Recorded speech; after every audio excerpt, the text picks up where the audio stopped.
Flight আছে, ঢুকে আমার সামনে একটা যুবক ছেলে দাঁড়িয়ে, বিহারি মুসলিম, সে এমন একটা প্যান্ট পরেছে পেছন থেকে দেখে মনে হচ্ছে খুলে পড়ে যাবে। আমি ভয়ে ভয়ে বললাম যে আল্লাহ খুলে গেলে বিপদ হয়ে যাবে। আমরা ভাইয়া थोड़ा ऊपर कर लो। बोले कि हजरत ये डिजाइन है। हमने साला ऐसा भी डिजाइन का पैंट निकाल चुका है। আমি আশ্চর্য হলাম আর ভাবলাম এই ছেলেটা যখন মসজিদে নামাজ পড়তে ঢুকবে এই প্যান্ট পরে, তার পেছনে যে দাঁড়াবে তার আর নামাজ হবে? ই তো সিজদায় গেলি পেছনে যে থাকবে সে আলী বাবার গুফা দেখতে পাবে, নামাজ ওইখানেই শেষ, হারাম। ওই জন্যে শুনেলেন ইউনিফর্মের একটা বড় মূল্য আছে। আচ্ছা, ইউনিফর্ম ছাড়া স্কুলে কেউ ঢুকতে দিবে? কথা বলে না এরা? ইউনিফর্ম ছাড়া স্কুলে ঢুকতে দিবে না। ইউনিফর্ম ছাড়া আপনি কোনো কোম্পানিতে ঢুকতে পারবেন না, কোনো হসপিটালে ঢুকতে পারবেন না ইউনিফর্ম ছাড়া। আপনি বড় বড় যদি ভেলোরে, মুম্বাইয়ে, টাটা মেমোরিয়ালে যান, আপনাকে তাদের ড্রেস পরে ভেতরে প্রবেশ করতে হবে, না প্রবেশ করতে দিবে না। আর আল্লাহর ঘরে যাচ্ছেন বেঈমান কাফেরের মতো, আপনি সিজদায় যাচ্ছেন, পাছা বেরিয়ে যাচ্ছে, আপনার আল্লাহর ঘরে ইউনিফর্ম থাকবে না? আল্লাহর ঘরের ইউনিফর্ম। এই মৌলবি কটা পাগল হয়ে যায়নি যে লম্বা জামা পড়েছে? আমরা পাগল নয় যে লম্বা জামা পড়েছি, এটা ইসলামী ইউনিফর্ম, যেটা দ্বারা সাতার ঢাকা যাবে, যেটা দ্বারা নামাজ সহি হবে, নামাজে বিপদ আসার ভয় নেই। আর আপনি যে গেঞ্জি আর প্যান্ট পড়েছেন, নামাজে বিপদই বিপদ। সিজদায় গিয়ে গেঞ্জি যদি এইখানে চলে আসে মেয়েদের মতো, কোমর বেরিয়ে গেল, প্যান্ট যদি একটু নিচে দিকে যায় তা আলী বাবার গুফা, নামাজ ওইখানেই শেষ। আর আপনি ওটাকে ভাবছেন নামাজ হবে না, তা নয়, নামাজ হবে। নামাজ বিপদ হওয়ার আশঙ্কা আছে, যেখানে বিপদ আছে সেখানে আপনি রিস্ক নেবেন কেন? যেখানে ইউনিফর্ম, যদি বলেন আমি চাকরি করি, আরে ব্যাগেতে একটা পাঞ্জাবি নিয়ে যান, খালি নামাজটা পড়ার সময় পাঞ্জাবি পরে নামাজ পড়লেন, খুলে দেন, আপনার ইউনিফর্ম রয়ে গেল, আপনার সব কিছু রইল, ঠিক হয়ে গেল। হাদিসে আছে যে মহিলারা টাকনোর নিচে কাপড় পরবে এটা হারাম। ওই মহিলারা টাকনুর ওপরে যে মেয়েরা কাপড় পরবে তাদের ওই অঙ্গগুলো জাহান্নামের আগুনে জ্বালানো হবে। বেঈমান কাফেররা যে সালোয়ার গুলো এখন বর্তমানে তৈরি করছে সব এখানে, ঠিক বললাম না? কিছু কিছু মেয়ে আবার পায়ে কালো কার মানছে, এটা কি বলে লজল লাগবে না, গলায় দড়ি বাঁধ আর মরবি না। আমাদের সমাজটা কিন্তু অর্ধেক শেষ হয়েছে হাদিসুন নিসা, কিসে? মেয়েদের হাদিসে। এই গত বছর একটা মুর্শিদাবাদের ছেলে আমাকে ফোন করে বলছে, হুজুর আমাবস্যার রাতে কি বিয়ে করা যাবে? মানে মোটি করবি না, কালো ছেলে হবে। কি বলবো তাকে? কার হাদিস? ওর খালার আর ফুপুর। হ্যাঁ, এই 2 বছর আগে আমি বর্ষার টাইম, আমার গ্রামে একটা আমার দূর সম্পর্ক আত্মীয় বিয়ে ঠিক করতে এসেছে, আমাকে বলে হুজুর থাকবেন? আমি বললাম মাদ্রাসার ক্লাসে আছি, আমি আসরের নামাজ পড়ে যাব, চা পানি খেয়ে দিন ঠিক হবে, বিয়ের দিন ঠিক হবে। আমি আর আসরের নামাজ পড়ে গেলাম, ডায়েরিটা নিয়ে গেলাম, দেখছি চা দিয়েছে, চা, বিস্কুট, চানাচুর, পাঁপড় সব আছে। আর আমাদের বাঙালিদের আছে চায়ের সঙ্গে ডিম সিদ্ধ দেয় না? দেয় না? দেয়। ডিম দেয় নাই। আমি মনে মনে ভাবলাম আল্লাহ ডিমটা ভুলে গেছে না কিনে না পয়সা নাই, যাই হোক। এরপর দিন ঠিক করছি, ছেলের বাপ বললে একটু হুজুর বলুন আপনি যেদিনে থাকতে পারবেন। আমি বললাম দেখো আমার কাছে জলসা, ফাল্গুন মাসে প্রথম সপ্তাহে শনিবার বিয়ে, রবিবার অলিমা করে দাও। কি বললে জানেন? বলে হুজুর বলছি। সে বাইরে গিয়ে ফোন লাগাইছে, কাকে? বড় মুফতি সাহেবকে। কে? তার বউ। ওর থেকে বড় মুফতি তো কেউ নাই। তাকে ফোন করে বলছে হুজুর বলছে শনিবার বিয়ে। সে ওই দিক থেকে মুফতি সাহেব ফতোয়া দিচ্ছে, না শনিবার শনি লেগে যাবে, যা বুঝে করগা। কোথায় পেলি? এটা কোরআন হাদিস লয়, ও ইসলামিক কালচার, ও মুসলিম ভাইদের কালচার, এদের কাছে চলে এলো। বলছে শনিবার বিয়ে দিলে শনি লেগে যাবে। আমাকে বলছে হুজুর সোমবার বিয়ে, মঙ্গলবার অলিমা। আমি বললাম এই বিয়েতে আমি নাই। দিন ঠিক হয়ে গেল,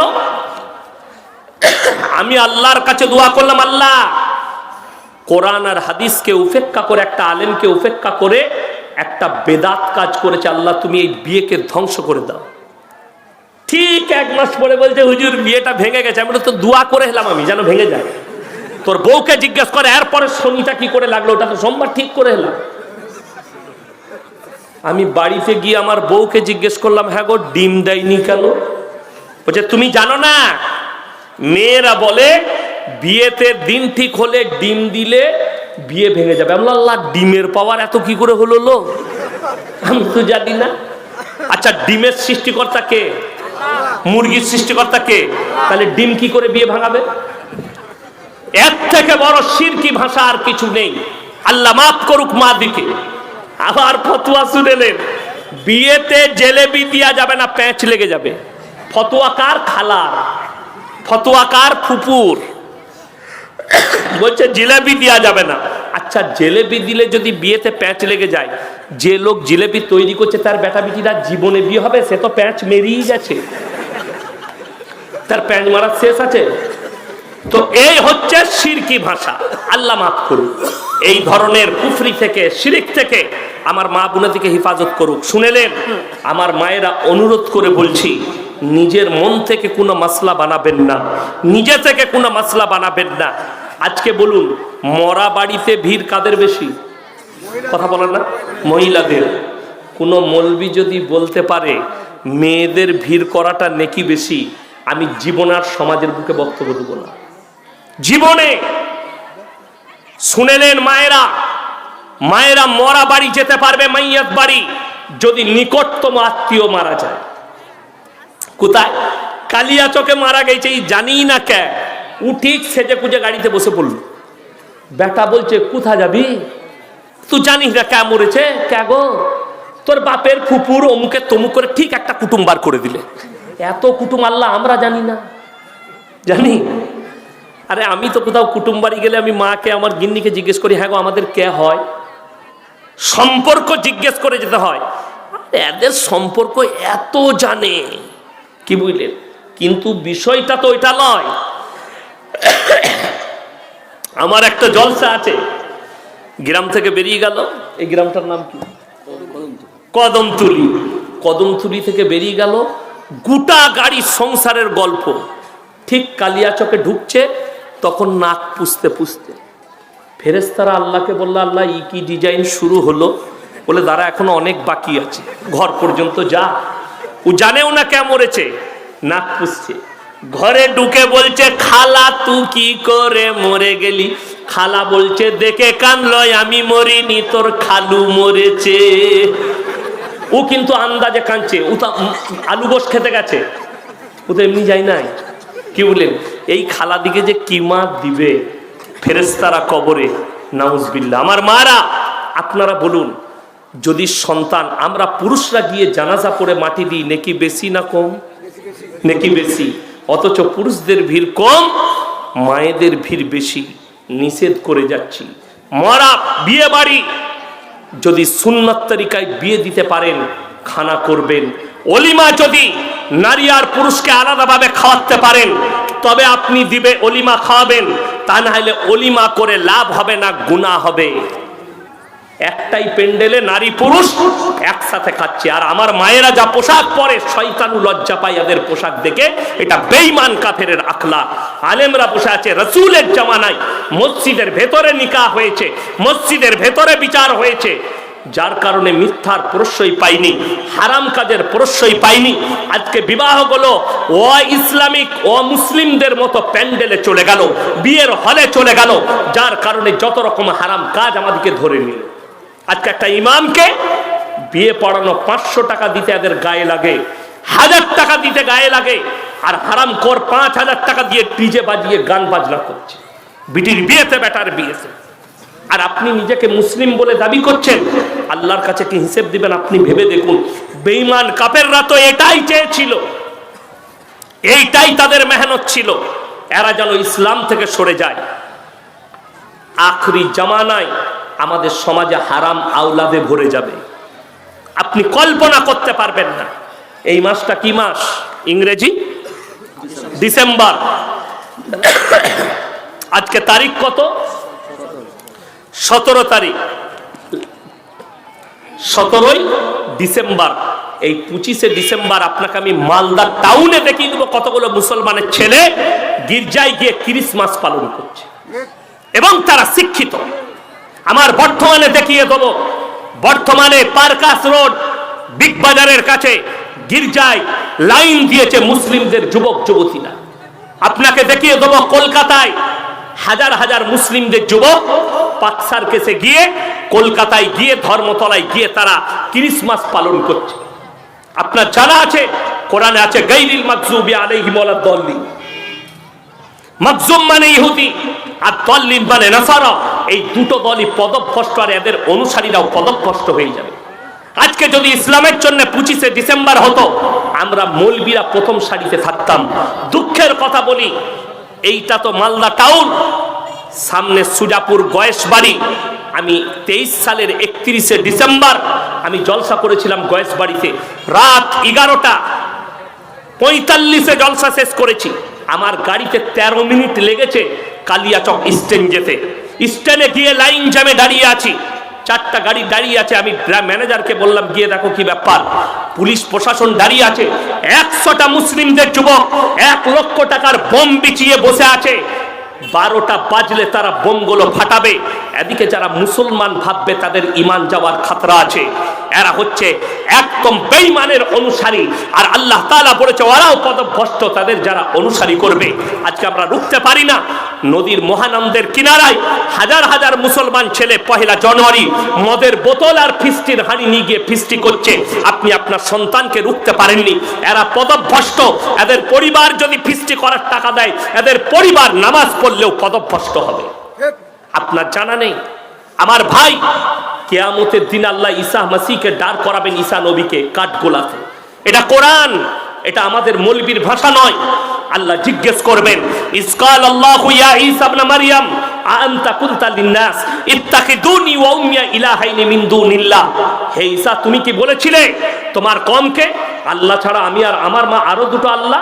ঈসা নবী বলবেন ক্বালা সুবহানাল্লাহ, যেটা আমার অধিকার নেই, হক নেই, আমি আল্লাহ কি করে বলতে পারি?